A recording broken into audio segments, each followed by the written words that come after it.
Romeo, go find yourself a dance partner. We'll help ourselves with some wine. Come, Marcusha. Wait, I don't want to.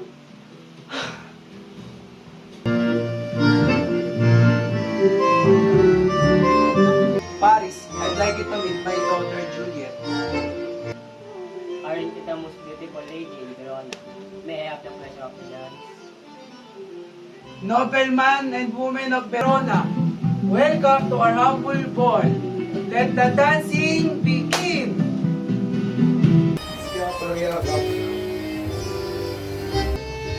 My heart has either stopped beating or forgotten how to beat.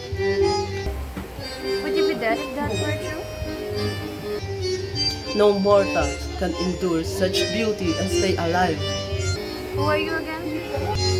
I am yearning pilgrim, and you are my holy shrine. Who is that?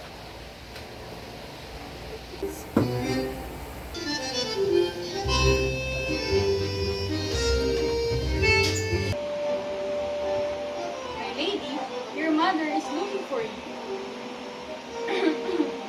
Juliet, Lady Capulet is looking for you. Juliet, what a beautiful name. But why is Lady Capulet calling her? Because she is her mother. What? I am in love with a Capulet?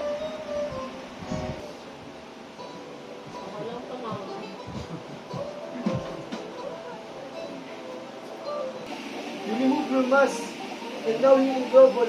Come, let's leave.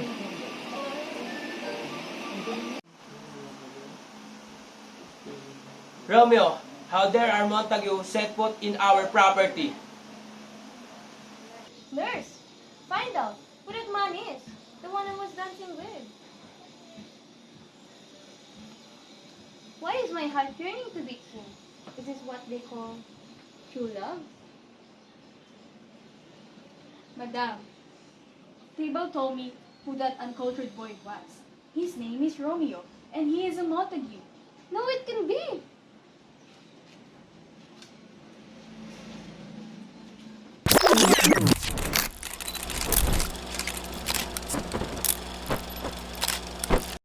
Story of Romeo and Juliet begins in the town of Verona, Italy, where there lived two powerful families. Families who were sworn enemies. Families who would not think twice before drawing their swords. These were the Montagues and the Capulets. Stop! Princess Carlos is coming! Enough! You threaten the peace of my town and disrupt civilians. Leaves, if I hear another brawl from the Montagues or the Capulets, the culprit shall be put in prison for life. Off you go, now. Your Majesty, you look troubled. Sir, I worry about the hatred between these families. Don't the Montagues have a son? Yes, Romeo. Yes, Romeo. Your Majesty. And the Capulets? They have a daughter. Her name's Juliet. Ah, Romeo and Juliet.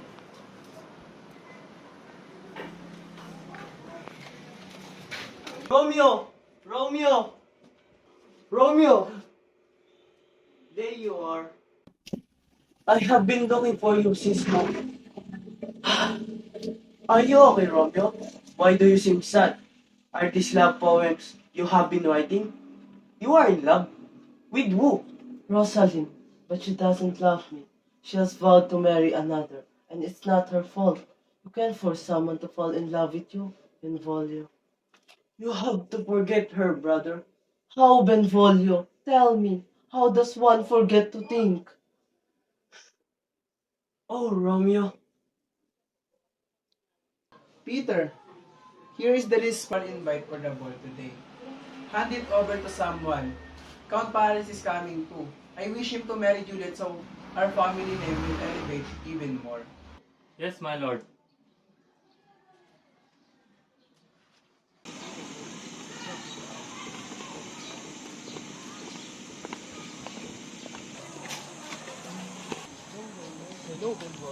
Hello, boys. It's a beautiful day, isn't it? Still thinking about Rosalind, aren't you? Sir, can you read this, sir? What list is this? A guest list for the ball of the Capulets. If you're not one of the Montagues, you're invited as well. We must go to this ball. Easy for you to say. You are not a Montague. I am not stepping in that house. But we must to go for Romeo while wearing mask. All right, I mean, and you are not allowed to say no. Fine, but we must return soon and not find anyone there. Wonderful! Where do you think you're going? To speak with my destiny. Are you mad? Do you know what you're doing? Let him go, Benvolio. This is what happened to the people in love.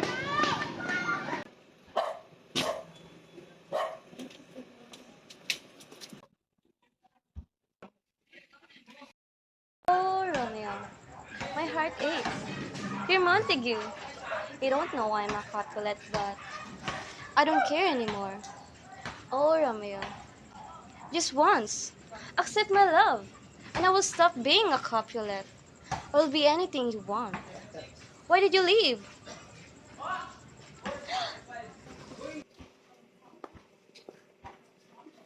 Oh, there's another.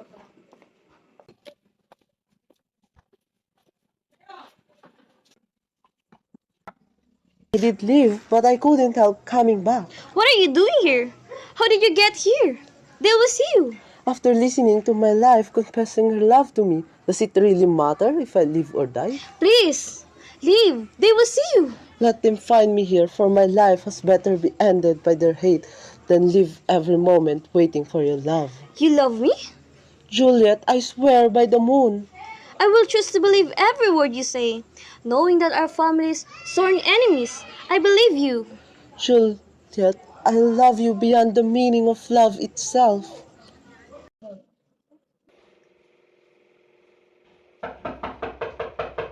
Madam? To go. I won't live without what I came for, your vow of love. If your love for me is honorable, propose marriage, and I'll forever be yours. Propose. When and where you will perform the rite, and then and there I shall be. With the hour of flying tomorrow, a filial daughter of Sen. Then there I will be. Now go. Hurry. Good night, my love. Good night, my Romeo. Father, I want to marry Juliet. What? You want to get married? Today? To the only child of Lord Capulet? Right. Is this a game to you?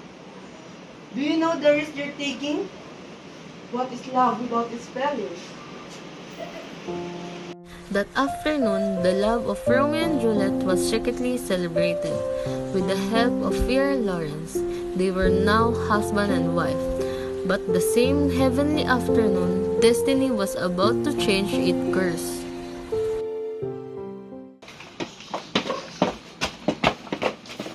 Mercutio, look at this. Tybalt has sent us word for Romeo.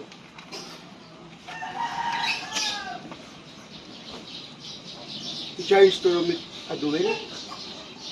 So now what? Can Tybalt to come to find me, not a Romeo?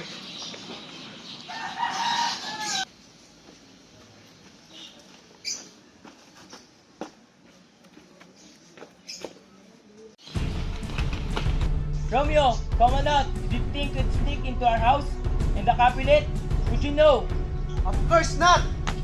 Mercutio, I'm not here for you. Don't test me. Why afraid you will face? Ask for this.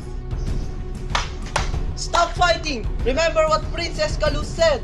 You both will be in prison for life. Stop! No! No, Mercutio! No! Benvolio, stay with me!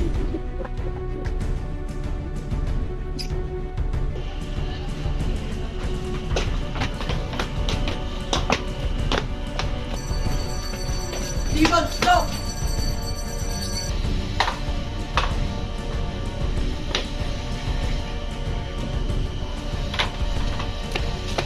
Romeo! What have you done? They will put you in prison. What have I done?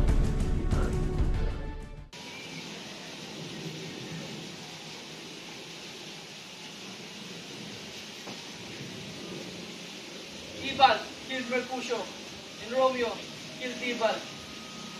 I hereby declare that Romeo is banished from Verona. Romeo must leave immediately. And if he's in Verona, that will be the end of him.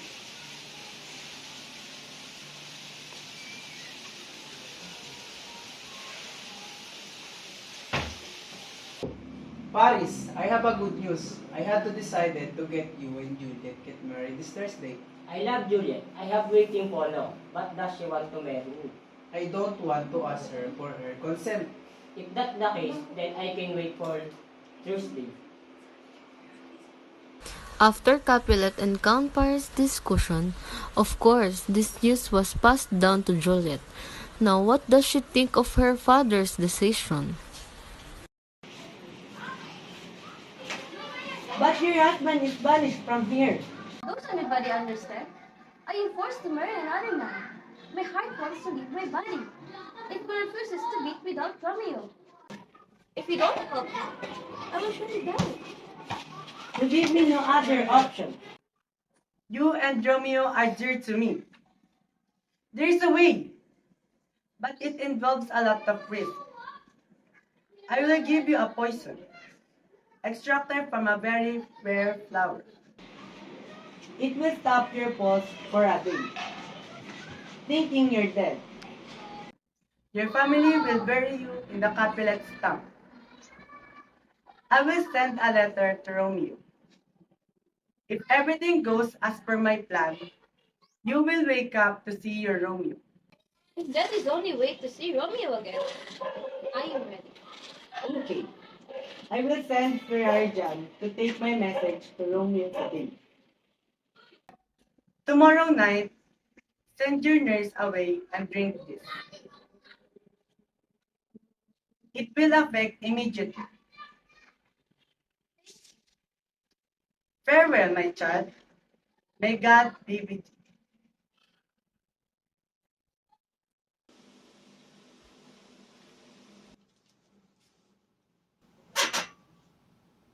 Oh, Romeo.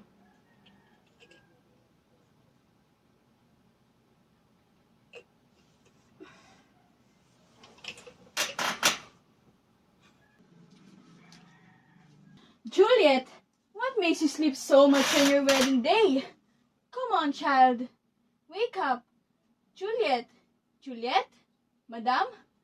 My child, why isn't there a pulse? No. No. No. My child. No. No. After the nurse's discovery, the Capulets are on their way to bury Juliet in the Capulet's tomb when Benvolio spotted them. Benvolio, what news did you bring? How is my lady? Beautiful as ever, of course. Benvolio, why aren't you answering? Romeo, your Juliet is dead. What? That is a lie! I wish it were, but I saw her body with my own eyes. No! No! Romeo, leave me alone.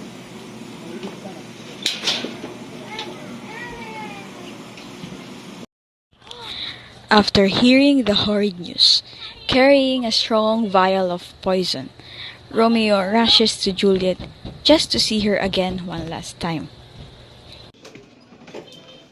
Why are you here, Montague? Does that name still matter? I am a dead man, going to see my love. You are not going anywhere. How dare you sleep near a cabinet tomb? I am not here to harm you. I am here to kill myself. Stop with the excuses. Spare me, please. Go! Rest in peace, my friend. The person who killed you will not live for long.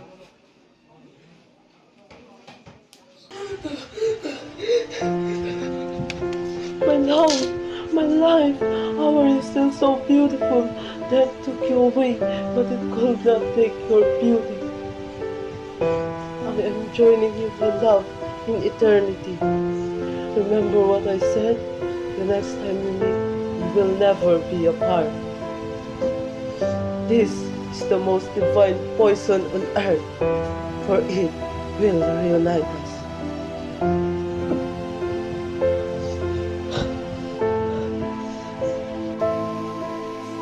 Romeo?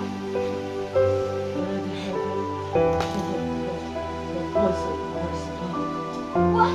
What poison? Romeo! What did you do? Juliet, No, Romeo! No!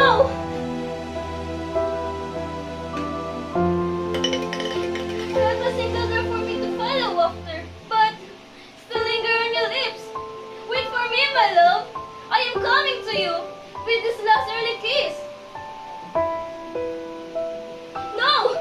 The poison is enough.